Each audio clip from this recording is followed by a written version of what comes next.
Hi folks, I'm Alan Wharton. This is Cutting Through the Matrix on the 6th of November 2016. Now, for the last few weeks I've been going over a lot of the data I've accumulated over my life to show you how the world is really run by so-called non-governmental organizations that simply appoint themselves or are appointed by the big foundations that fund them and train them. And they have think tanks too set out there to direct the direction of the world. That's what it's all about. That's what progressive means. There is an end to it where they want to take it all. And the end is technocracy to an extent where the elite, expert elite, have to run the world on behalf of their masters, who are the really the economic elite above them.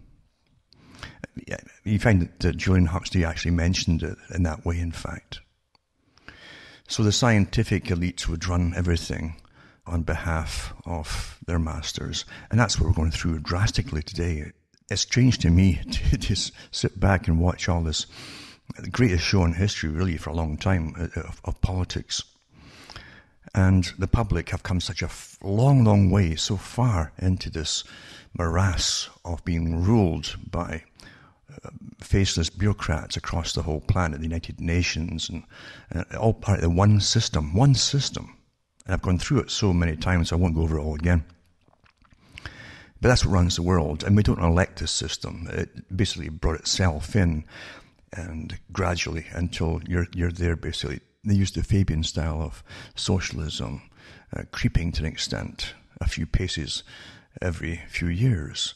And you don't really think much about it until you'll find that you've got a wire fence right around you and you can't get out of it. Under your Agenda 21, 2030, etc. It's still Agenda 21, folks. It's the 21st century. They've got to accomplish everything in this century. That's the whole point of it. And their meetings are split up into 15 years. That's to get all the land away from you, to get the rural folk back into overcrowded cities, and to have your training completely composed of bureaucrats and all their workers, their social workers, you might say, training you and directing your lives like, well, what can you say, like little apparatchiks, as the Soviets would have called them. We're pretty well there with all the different agencies from governments. So when I look at the greatest show on earth in politics, it's just that I see politics as a kind of quaint, old-fashioned idea, because that's how the elite look upon it today. The public have no idea that, and that's what all these talks have been about, to show you that every year all these associations meet annually, and maybe 4 or 5 meetings each in each category per year, to sign new agreements and new agreements and new agreements to make sure they're international. And with every agreement, you sign away sovereignty, number one, of the people themselves, and then of the nation. That's what's already happened. Very old plan, on the go for a long, long time. Use different names not to frighten too many people in each area, and therefore people don't even see it coming. It's pretty well here. Now you take this first article here. It's a good one about a documentary that's come out. And I'll just rush through it a little bit, in fact. But it's called Documentary Unmasked Saul Alinsky, A Wolf in Sheep's Clothing. Remember, too, that was also the symbol of the Fabian Society that was set up to bring in a crawling speed, basically, rather than an outright revolution, which they would lose in England, for instance, or in Britain. The Fabian Society set itself up to bringing it in under the guise of socialism. And under socialism, they could get the working classes on their sides very easily, because they certainly had it bad. Because these guys always come in to look at disaffected peoples, and then they use them. Everyone gets used for a future which they can never envisage, because the elites know exactly where they're taking you, and they need an army to do it. Anyway, this is about Saul Alinsky, and it says he lived from 1909 to 1972. The Wolf in Sheep's Clothing is a work of father and son team Richard and Stephen Payne and their company Arcadia Films. And it tells you where you can purchase it and on streaming video, or you can get the disc, I guess, somewhere else. The child of poor Russian Jewish immigrant parents, Alinsky was born in 1909, majored in archaeology at the University of Chicago, naturally Chicago, and later became a criminologist. In the late 1930s, when he worked as a labor organizer and focused his attention on organizing communities in places like Chicago's depressed back-of-the-yards neighborhoods, made famous in the book The Jungle by Upton Sinclair. After being mentored by the labor leader John L. Lewis, Alinsky founded the Industrial Areas Foundation. You can understand it's all to do with what's called organizing. Look for people who have got real genuine beefs and swing them over to back you. Then you all the different ones with beefs, regardless of the organization, on your side, and then the network. In other words, when you go to protest your particular beef, the rest of them join in with you from other areas, from different beefs. So that's how they get numbers. And that was a big idea between networking communities. Anyway, it was trained community organizers around the country, aided by the liberal millionaire Marshall Field III. You're looking at him. Alinsky expanded his mission of inspiring and organizing poor urban communities across America. And his 1946 book became a bestseller, perhaps even better known as his second book, Rules for Radicals, which contained an acknowledgement to Lucifer, who at least won his own kingdom. During the 1960s, Alinsky set up institutes to train other organizers, and his reputation as an activist grew. Now, remember, this is another thing you have to understand. The organizations I've been talking about for weeks now, and for a long, long time, maybe years, that run the worlds, run every side of everything that you think is reality. And they run the communist reality, the liberal socialist reality, Fabian reality. They run it all, folks. Because through, again, this technique of opposites, running all opposites, you get change. And then you plan the changes. But first you must get conflict. And it says here, in 1969, college student Hillary Clinton chose his work as a topic for a Wellesley College thesis. Clinton described Alinsky as that rare specimen, the successful radical. It's amazing how unaware people are of these realities that played such a major social role in the society in capturing the word liberal and then the term progressivist. Richard Payne, who wrote and narrates the film, son Stephen directed, told CNS News in order for people to not realize what was underneath. And then they peeled back the onion. Now here's interesting too. Alinsky never admitted to being a communist, Richard says. But he never said that he wasn't a socialist. In fact, he embraced that term, and that derives from Marxist theory. In his early life, as you see in the film, he's very much taken with the social sciences. And everything, that's why all the communists and all the weird things that are happening in society, they all come out of universities because the professors are strategically placed there. In every country. And it says, which abstract out of the reality of God to deal with life in a secular way. Stephen adds, he himself said, treat opponents not as persons but as symbols. Now, in technocracy, that's also how you look upon different organizations or groups of people to be used as symbols. Because in technocracy, which again is what the Council on Foreign Relations adopted through the Rockefeller Foundation, the CFR, and it's a British one, where that was the big daddy of them all, because Britain was already conquered then. It was the Royal Institute of International Affairs. And that's now turned in to the European Institute for International Affairs that runs the European Union, this unelected body way above it. Going way back to Lord Alfred Milner and his group in the late 1800s into the early 20th century. In the film, Alinsky, played by the actor Jim Morlino, says the following: I knew plenty of communists in those days, and I worked with them on a number of projects. Things on and on and on. But anyway, I'll put this up for you to see.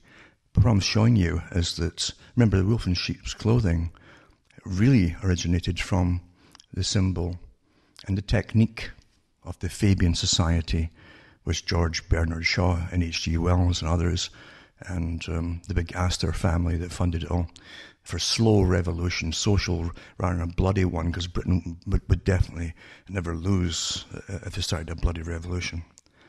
It had to be done by changing the people themselves and calling it something else, of course, not communism. So it's Fabian socialism. Remember what too was said by Stalin. Stalin said that communism is just socialism in a hurry. You see, same goal. And both of them believe, communism, socialism, always believed the same philosophy, that humans have to be managed by professionals. All humans, doesn't matter how old you are, managed by professionals for their entire lives. And the planet all had to be come into it too, so you get sustainability and so on and so on. It's all the one very old organization, and it's at the top, it's run by trillionaires. Trillionaires, folks. So I'll put this up tonight. Now, I can remember years ago coming out with all the stuff against the global warming nonsense and putting out too the stuff that the same organizations working for the same UN-backed foundations and so on were prattling about the 1960s and 70s, the coming ice age. Then they changed to warming when that wasn't working out. And now the warming isn't happening. It doesn't matter though, they've got all their COP21 and COP this and COP that one. So they've already convened so many times and signed them in laws, though because it's a religion, you see. And that's how the public must be taught it, as a religion, because it's not based on facts. And that ties in with Gorbachev, remember, who came over from Russia and he was given that ex-military base to hold his foundation and to run his foundation. And he said in one of his books that they would bring in a new religion. He says, I myself, he said, I'm an atheist, but we, he said, shall bring in for the public a new religion, which must be based on a form of earth worship, very green. That would be its surface appeal, you see. And his foundation had the green cross on it. Under the guise of green, they would train the children to regard the earth as a holy thing, and their place in it was minuscule, and that way they could start bringing the population down to the planet, and they'd have willing little, characters who might help the unfortunates, or the excess populations to kind of exit, you might say, and that's where we are today with euthanasia and so on. This is just the start of it there too. Abortion first, then euthanasia, then you start bumping them off for all kinds of things, like headaches. And you wait and see. So this article says, absence of 21st century warming on Antarctic Peninsula consistent with natural variability. And it says, since the 1950s, research stations in the Antarctic Peninsula have recorded some of the largest increases in near-surface air temperature in the southern hemisphere. This warming has contributed to the regional retreat of glaciers, disintegration of floating ice shelves, and a greening through the expansion and range of various flora. Several interlinked processes have been suggested as contributing to the warming, including stratospheric ozone depletion, local sea ice loss, an increase in westerly winds, and changes in the strength and location of low-high latitude atmospheric teleconnections. Here we use a stacked temperature record, to show an absence of regional warming since the late 1990s. The annual mean temperature has decreased at a statistically significant rate, with the most rapid cooling during the austral summer. Temperatures have decreased as a consequence of greater frequency of cold east-to-southerly winds, resulting from more cyclonic conditions in the northern Weddell Sea associated with a strengthening mid-latitude jet.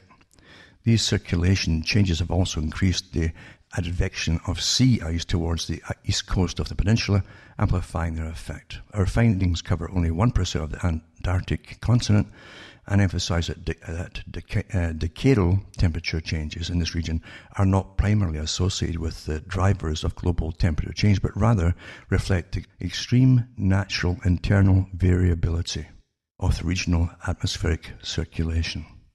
So after all that mouthful, it comes down to just a normal variability, a natural internal variability of regional atmospheric circulation. Because it's never the same one year from the next. That's what temperature is about. Changing temperature. You see. It changes. And I'll put that one up. And then we do this one here, which is top university stole millions from taxpayers by faking global warming research. See, all these professors who are on board with all this are lining their pockets and their careers, actually, because they live on grants. And without this scam going on, they'd be, I don't know, looking for a job sweeping the streets or something. Top universities stole millions from taxpayers by faking the results of global warming. A global warming research centre, the London School of Natural Economics, awfully important place, that London School of Economics. Because that was also set up by the Fabian Society, for those who don't know that. Got millions of dollars from UK taxpayers by taking credit for research it didn't perform. An investigation by the Daily Mail revealed the UK government gave $11 million to the Centre for Climate Change Economics and Policy, CCCEP. It's almost communistic because you look at the old names for the communist system, in exchange for research that the organisation reportedly never actually did. Many papers CCEP claimed to have published to get government money weren't about global warming, were written before the organisation was even founded, or were written by researchers unaffiliated with CCCEP. The government never checked CCCEP's supposed publication list, saying they were taking it on trust, according to the report. Now, why would your government be on board with that on trust? Don't believe in coincidences, folks. You know, any more than the coincidences that all the media in the US wanted basically to see Donald Trump shot, back to the wall and shot. That wasn't coincidence either. They were all colluding together because there's no free press, as I keep saying. Something manages it all. We above them all. Anyway, it's a serious misconduct to claim credit for a paper you haven't supported, and it's fraud to use that in a bid to renew a grant. Professor Richard Tall, climate economics expert from Sussex University, whose research was reportedly stolen by CCCEP, told the Daily Mail, "I'd never come across anything like it before. It stinks." Of course, we came out before. The reason all fake stuff before, years ago, when all the scandals broke out with the emails back then. Researchers whose work was misrepresented were furious. One professor said CCEP's actions were a clear case of fraud using deception for financial gain. Well, that's how the system runs, isn't it? Yeah, and it says, the CCCEP tried to falsely claim credit for research it never did while attempting to get another $5.4 million of government cash. Everything's corrupt, folks. Everything's a scam and it's corrupt. It says that money would have covered its operations until 2018. Our paper had no relationship to the CCCEP, Toll said. At the time, the CCCEP didn't exist. It only came into existence after the paper was published. Fraud means deception for financial gain. That is what this is. Well, the whole system of it is for not just financial gain, which it certainly is. It's for total control over all our lives, if you go into it very, very deeply. Again, by these faceless, bureaucratic technocrats. See, they couldn't get what they wanted all these years by all the old persuasion techniques. And they're even a bit behind on their indoctrination at school techniques. A little bit, not much. So the best way to do it was to get governments to all get paid off, of course, naturally. All your politicians are easily paid off. And I'm very happy to get paid off. That's their nature, of those who seek power. And go along with it all. The whole UN agenda. It crowds into cities, bringing down population, it's unsustainable, blah, blah, blah, down to austerity. That's all part of it too. They've actually had speeches recently about it, quite openly at the United Nations, about the need to enforce austerity into North America and other countries in Europe. And make energy so expensive, its effects will be felt. Well, if you go into what they've done on their studies into energy for technocracy, it means that the birth rate not only drops, you find a lot of the death rate amongst children goes up as you deprive them of their heat, and all the different power and so on. That's all part of taking down the population. For if you can't get it, well, there's nothing to help you. Nothing at all. Anyway, that's one article there. And then we got this one here. Caught on tape, UN bans skeptical journalists from climate summit for holding views not what they called particularly helpful. See, everything's rigged, folks. Anyway, UN official Nick Nuttall on why conservative media outlet is being banned. I don't see what they're actually reporting as being particularly helpful. That's what the UN told them. Even establishment and warmist CBC was having none of the UN's excuses. And the CBC said to the UN, do people have to prove that they're helpful in order to be accredited journalists? So it does seem that what Mr. Levant was saying is true, that you didn't like his point of view. And it's true, so they only want, do you like or dislike? Do you believe, do you not believe? Do you understand how everything ties together and how you've all been trained so easily? So anyway, the UN has rejected the media credentials of 3 journalists from a conservative news outlet in Canada to the upcoming UN Climate Summit in Morocco in November. Nick Nuttall, a UN official, admitted in an October 18 CBC interview, we used to call that Communist Broadcasting of Canada, which is pretty well what it is, that the rebel news outlet is being banned from attending the UN summit because of the sceptical reporting of the UN's climate claims. Nuttall tried to justify the UN media ban by noting that the rebel TV host Ezra Levant has called UN-promoted climate change fears a crock. What does calling climate change a clock add to the public's understanding? Nuttall asked the CBC. And the UN's Nuttall told the CBC, I don't see what he's actually reporting, as being particularly helpful. But much to the shock of the UN official, the warmest Canadian Broadcasting Corporation, CBC, Carol Off, was having none of it. Do people have to prove that they're helpful in order to be accredited journalists?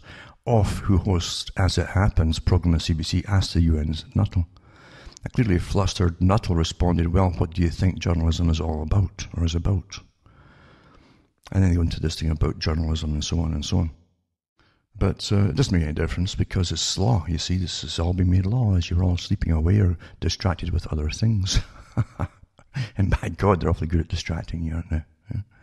Aren't they really? You've got to admit it. You've got to hand it to them. And then you get this one here with UN with new climate scheme, green transformation unstoppable. And it says, if the world ever does heat up from the alleged man-made global warming, the United Nations and its largely unfree member regimes seem determined to make sure you endure it with no air conditioner or refrigerator. But the latest development in the UN's green agenda is about much more than waging war on prosperity, liberty and cooling. Technologies under the guise of saving Mother Earth, as UN leaders made clear in recent days. And I've read all these articles years ago, and it's just like repeating it all to me, but they've said it all again. The so-called green transformation of the world towards centralized control and global governance is now unstoppable and irreversible, claimed the UN environmental czar after a UN summit in Rwanda last week. Did you hear about that when all this stuff was going on in the States? No. Close to 200 governments and dictators agreed to amend the Montreal Protocol to unleash a new jihad on important molecules used in everything from air conditioners and refrigerators to medical inhalers. Bring down the population, eh? Contrary to the senior UN bureaucrats' grandiose and bombastic heralding of the unstoppable new order, though, the UN's much-touted green transformation of the world is on shakier grounds than ever. In fact, it could all come crashing down as soon as this year if GOP presidential candidate Donald Trump wins and follows through on his campaign promises, or if the GOP-controlled Congress grows a spine and cuts off the tax funding. Don't forget the UN and the thousands of organizations have destroyed everything in order to rebuild them in its own image on behalf of its own master. And don't forget the Royal Institute for International Affairs set up the United Nations. And it's private, an organization, the Royal Institute for International Affairs. And now they also run the ones for the whole of Europe, the European International Affairs organization. It's beautiful, isn't it? And very few folk even know that. Huh? But they'll know every actor and actress's names in the latest soaps or rubbish on TV. Anyway, it says, It could crash down if they go spine, blah, blah. And if Donald Trump wins and follows through on his campaign promises. Carbon dioxide, known to scientists as the gas of life, has been public enemy number one at the UN Climate Conference in recent years, even though it's vital for life. Establishment media organs such as the New York Times even parrot the ludicrous terminology of Al Gore. Al Gore, again, in with the technocrats and the Trilateral Commission, that's all part of the CFR, by the way, which is part of the Royal Institute for International Affairs. It's all one organization, folks. All private. And it runs all the countries, nations, parliaments and governments. And then they always, like Al Gore, always make sure they give themselves the best of massive profits as they tax you to death with carbon taxes. It's beautiful, really. This gang, This incredible gang at the top of the planet now. Anyway, demonizing the wonderful molecules of carbon pollution. That is despite the fact, or perhaps because of it, that the beneficial gas is exhaled by every human being on the planet, and it's essential to life for all plants and so on, and it's released by literally every human activity. See, you're the enemy. Remember the article I read years ago? From the other big Club of Rome think tank? Where they were given the task by the big boys at the top to find a reason, something that people would fall for, to give all the rights away so they could be managed and their numbers brought down and so on and so on. And after looking at all the possible things from the sublime to the ridiculous, including all the UFOs and MA, they had to come together to fight all the invasions from outer space. Tried everything, but eventually they got more practical and said, well, man is destroying the environment, therefore man's the enemy. Man himself is the enemy. That's what they jumped on, you see. And you breathe out, folks, and guess what? That's going to be a reason shortly to sterilize most of you. At the very least, I mean at the least, because these folks, from their creation of this old Soviet Union through the Bolshevik Revolution, have been slaughtering people across the planet for a long time. And they mean business, because they do see you as a symbol. They don't see you as individuals. You're simply a collective, the wrong kind of collective, the contaminated collective. That's what the Soviets, because it was run by the same folks. The Soviets said they would create a utopia, and everybody would obey government. That was a replacement for the deity. That was the new deity was government and science. And it was utterly stinking and corrupt at the top by folk who lived like kings and queens, while everybody else down below, if they didn't go say anything, if they didn't believe or what they were getting taught at school and so on, were put in mental hospitals, because you had to be a mental case not to see you're living in a paradise, a worker's paradise. And you think that's in the past? No. It's the same organization that's on steroids now for the whole planet. If you haven't figured that out. And the Soviet system, for its entire existence, was fed by the West. At the costly UN Environment Programme, UNEP, United Nations again, summit in Kigali, Rwanda, a place infamous internationally for genocide and mass murder, is very appropriately facilitated by the UN and its civilian disarmament schemes. The UN and its mostly autocratic member regimes took aim at a different supposed foe, hydrofluorocarbons, also known as HFCs, used in cooling and refrigeration. Under an amendment in an existing UN scheme, the 1987 UN Montreal Protocol on substances that deplete the ozone layer, national governments of more prosperous nations will start phasing out HFCs within the next few years. Dictators and corrupt governments that have impoverished poor nations will have a decade or more to start phasing out the crucial chemicals. Richer nations such as the United States will have just a few years. So we're going to do away with something that gives you cooling in very hot areas of the world. They already have folk, if I mentioned it last week or the week before, folk dying in different parts of the US because they can't afford air conditioning anymore. And that's again part of the technocracy of jacking up the prices on all energy. In Britain, of course, they have, every winter, it's quite natural now to have the people dying in their own homes because they don't have literally fuel credits. They're allocated fuel credits if they're retired or whatever. So it's okay for them to die. You understand? As you read these articles, even subconsciously it sinks in that life isn't worth a darn. And if you do nothing about it, eventually it's going to work its way around to you. I'm not kidding. And your children, if you have any. Ironically, despite the name of the relevant UN regime stating that the treaty deals with ozone-depleting chemicals, nobody has yet claimed that HFCs deplete the ozone layer. Like everything else, that's all rubbish science. And if it's not meant to be science, you understand, it's meant for the ignorant to be taught to believe in through indoctrination. In fact, HFCs were developed as a response to previous UN bans on other chemicals that allegedly depleted the ozone, though even that was never proven scientifically. In fact, it would be impossible to destroy the ozone layer anyway, since ozone is constantly being created in the atmosphere naturally. Ozone is a molecule consisting of 3 oxygen atoms, and it's formed when ultraviolet light breaks an oxygen molecule consisting of 2 oxygen molecules into its component parts. And one of the oxygen atoms combines with the O2 oxygen molecule to form ozone, which is O3.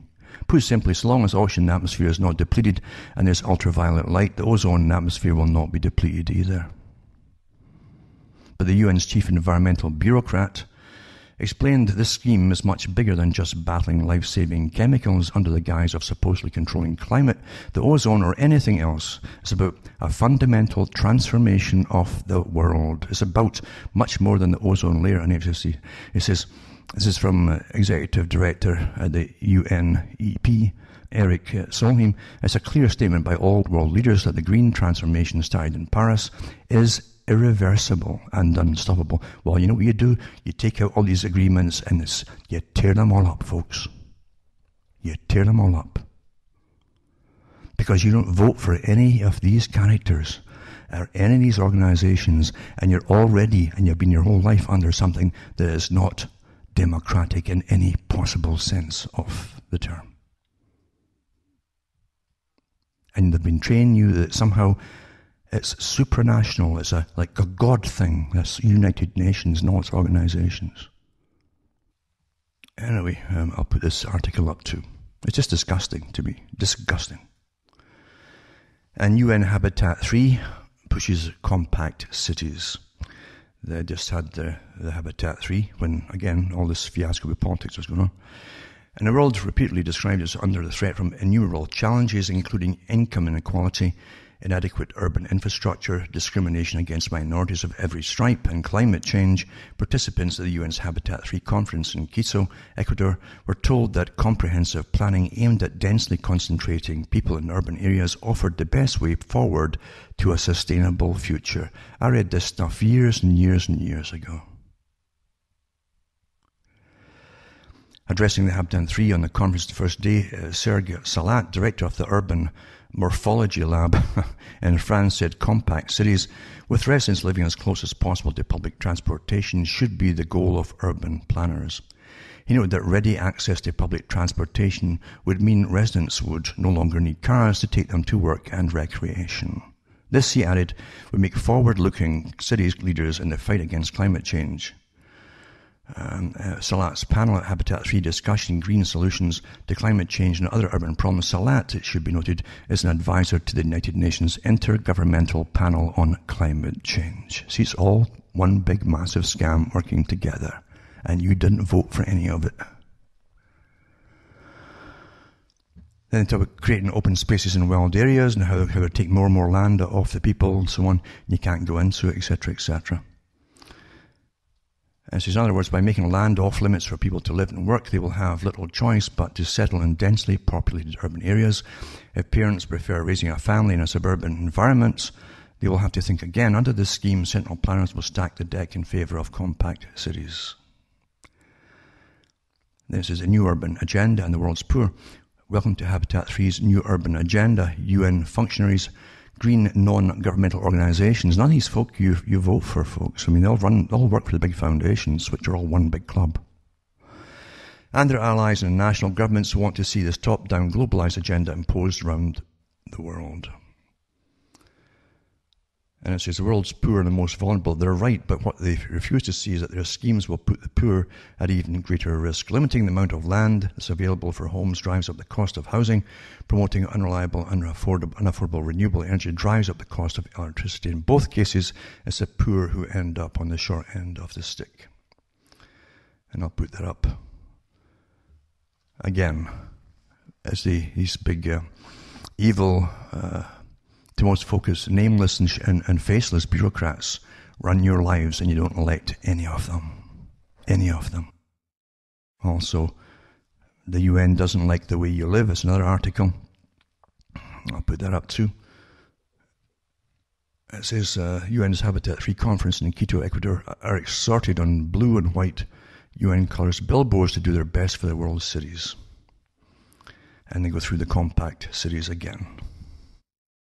So back to the United Nations again. This thing, again, is supranational. Most folk just take it like it's there, like money's there. When children see money as normal because they grew up with it just there.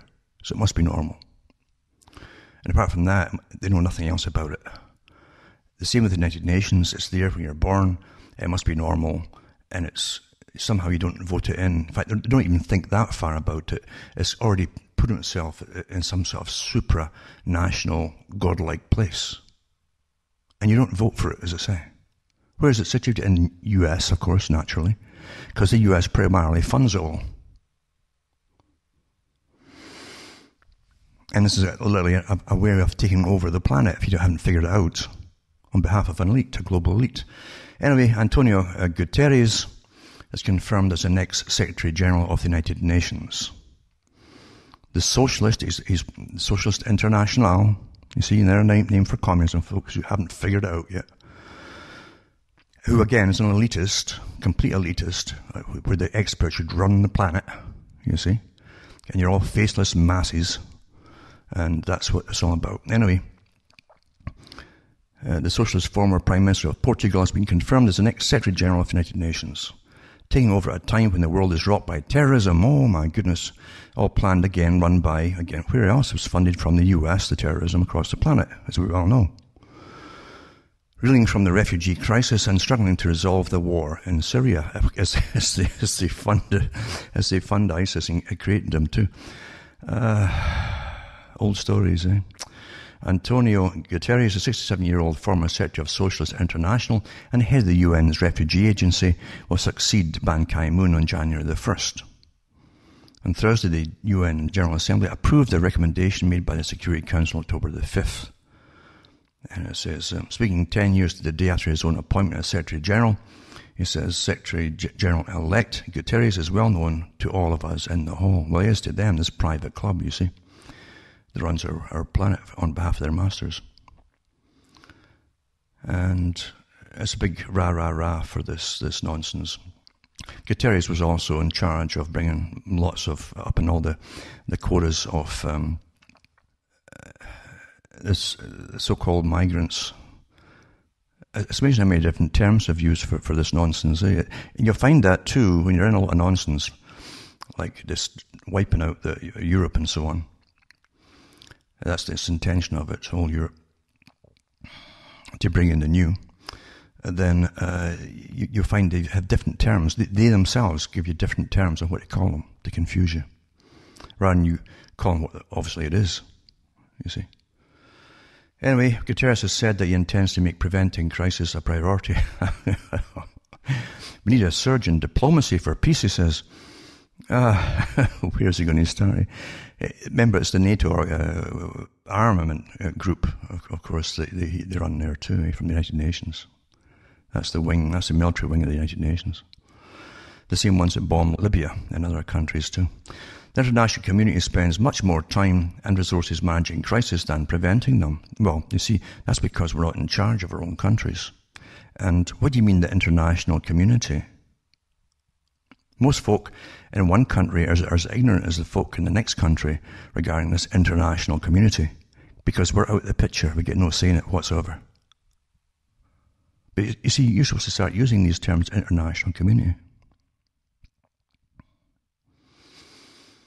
It says that the nomination by finally winning over the Russians who were believed to be blocking his candidacy. I wonder why. It's amazing how Russia's, they used to be communists. It's because they knew who was running their country. That's because they had experience in it, you see. So, so they were trying to block him getting in because they know exactly what he is. So I'll put that up tonight too. And then I've got this one too on his wiki page. I'll put that up as well, the link, and you can have a good look at that. And you can find his elitist policies there, called socialist, and how they should run the planet and all the rest of it.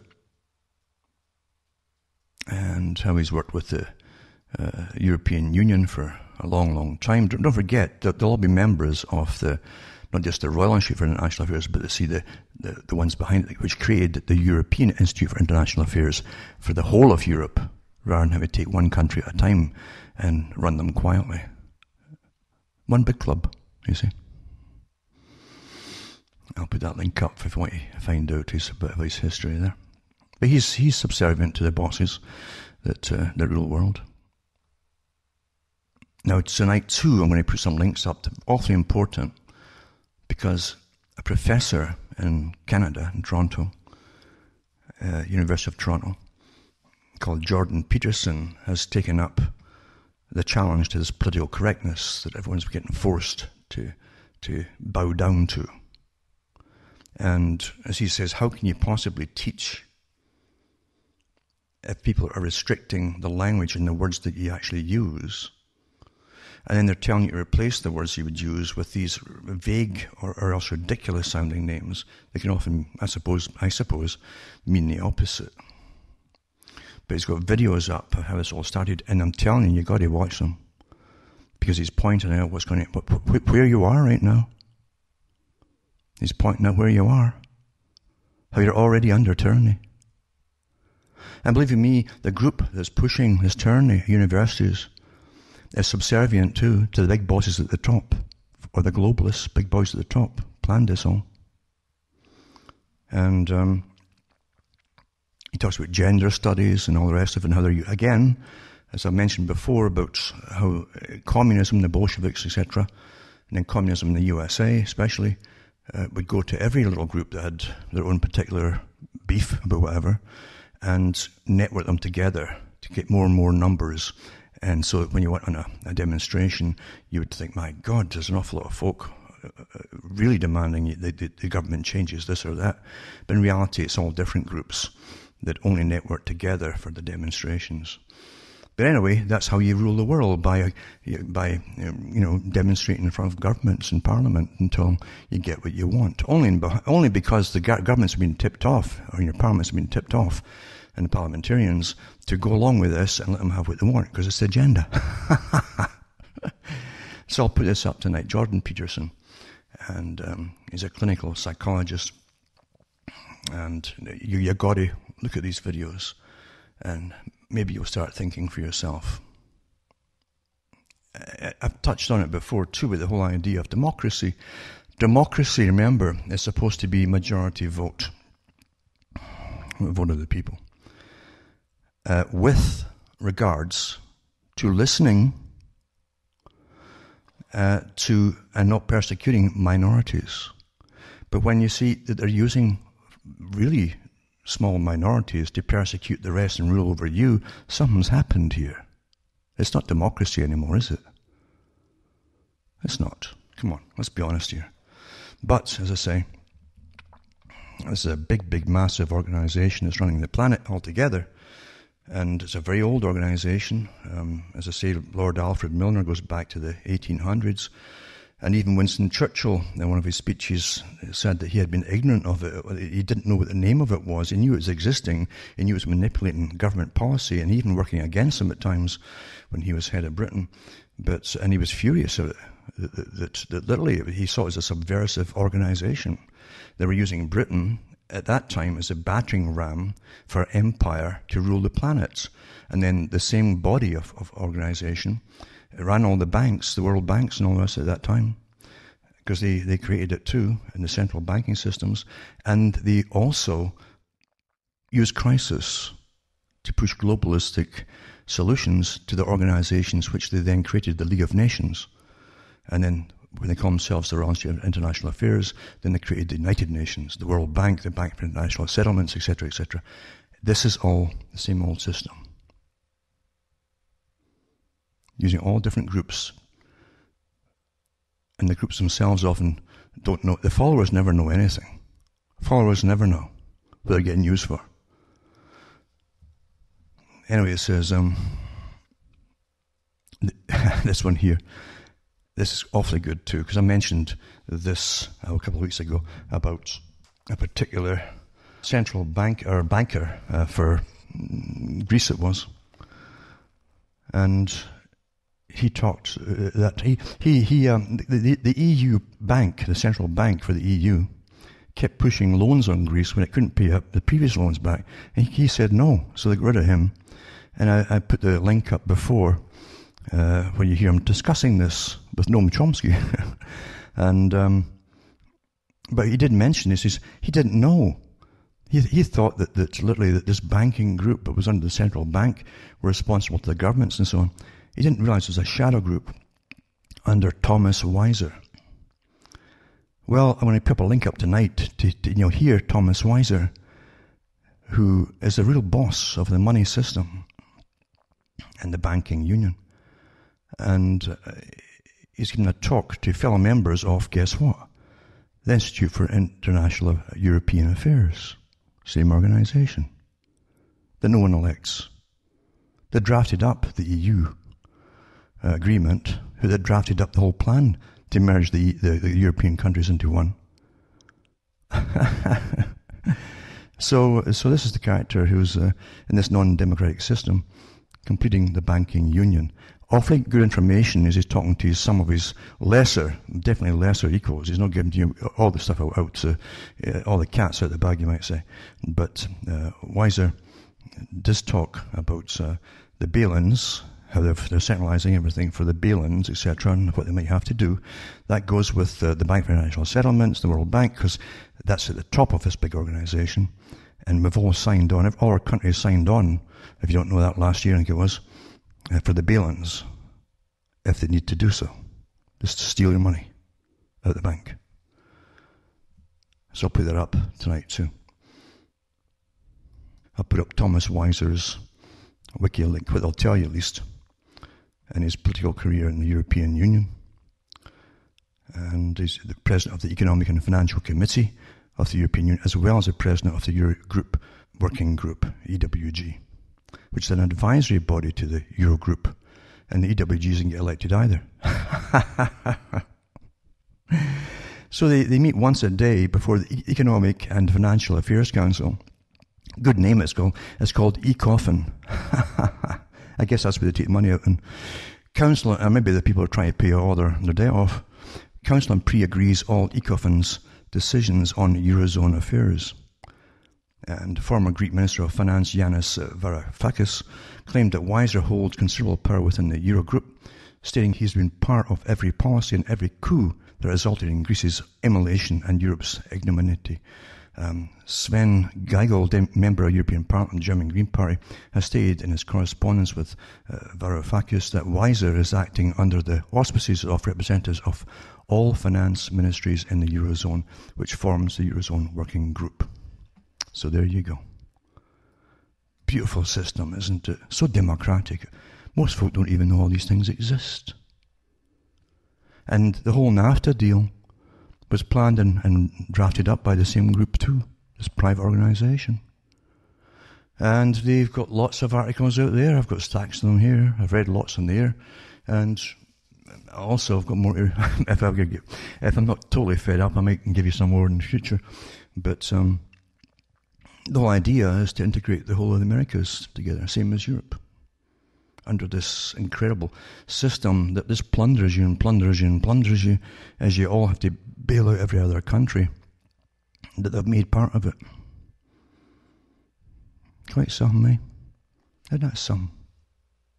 Now it's interesting to see Pierre Trudeau's son take over Canada and promote the same kind of things that his dad was pushing. Remember his dad, I think it was 1952, was the head for Canada for the Communist Party, Young Communist Party, and he led a delegation, I believe, over to, at that time it's called the Soviet Union in Russia. But what's interesting is it's the same old thing. Anyway, the son's come out and said, now that he's Prime Minister, that Canada has no core identity. It's kind of a post-identity country or whatever, no core identity at all. And there's articles there decrying the nonsense that he's come out with, but it's quite interesting to see both sides of everything. To me, it's quite funny, you know. And understand that people can't really tell the truth, I think, in any positions of power. I don't think it's in their nature, number one, to do so. But they'll stick to their guns, so to speak, even if they're beaten logically in an argument. And that's why things often sound insane from their own mouths. Rather than say, yeah, we're wrong, or, you know, they'll never say that. They'll stick to their particular party line or whatever it happens to be. Because logic must be logical. Logic cannot just be logical for in one phrase of their speech or talk or whatever, and completely illogical in the next paragraph. It can't be. It's going to be continuous logic. And you've got to basically show and prove that whatever you're standing for is worth standing for, and you give the principles of why it should stand for that way, etc., why it's very humane for society and things like that. But they can't. They can't. And I think it's true what Bertrand Russell said, and Bertrand Russell worked for the world's dominators that were setting up the culture for the future that we've all gone through, right down to bringing down the population. He's all part of the agenda for that, to destruction of marriage, all these things for the West. But he did say that people are not logical, and you can do more with a brass band and flag waving to get people to go along with you than you can with trying to talk to them using facts and so on. That part's true, and he didn't create that idea, of course. He simply is a good guy for copying a lot of stuff, and he got a lot of promotion through the media. But that's where you'll find that that is very true when it comes out of the mouths of these people, which tells you too that they're not the people who lead the country. In fact, most of them don't even know. I've talked so many times about all the different names, these organizations that run the planet, and all the different NGOs that work on their behalf and get government funding. And I'll guarantee you that there's not a leader in the world who knows a fraction of these names. It's all done. It is outside of government to an extent, although the government will sign automatically funding for them. And that's how what they call today democracy works. It's nothing to do with what the people want. Nothing. It hasn't been that way for an awful long time. What the people want. Isn't that a fact, eh? But as I say, you know, it'd be interesting to see. It doesn't really bother me at all. Politics and who gets in, who doesn't get in, etc. Because, as I say, whoever gets in is run by the same people behind the scenes. If you think that well over 100 years of planning and altering the world along from one group in an agenda, and I've given a lot of the history of this one group and agenda, do you think they're going to turn back and say, oh, well, we got beat fair and square because they voted in so-and-so?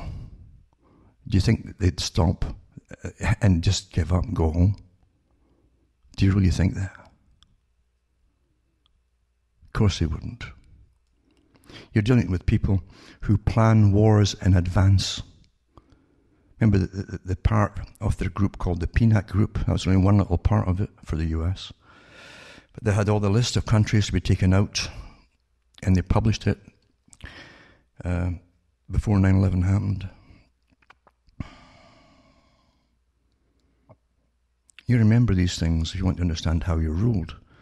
A big difference between being ruled and governed. Governed in a democracy or democratic sense means you've given consent. How many of you have given consent to a world government? How many of you gave consent to giving away your sovereignty, personal sovereignty, to a world habitat, whatever it happens to be, which is going to ensure that you have no real rights of property in Agenda 21. It's all written in there. Everything has got a caveat with permission of the government. You might do this, you might mow your lawn, you might blah, blah, blah.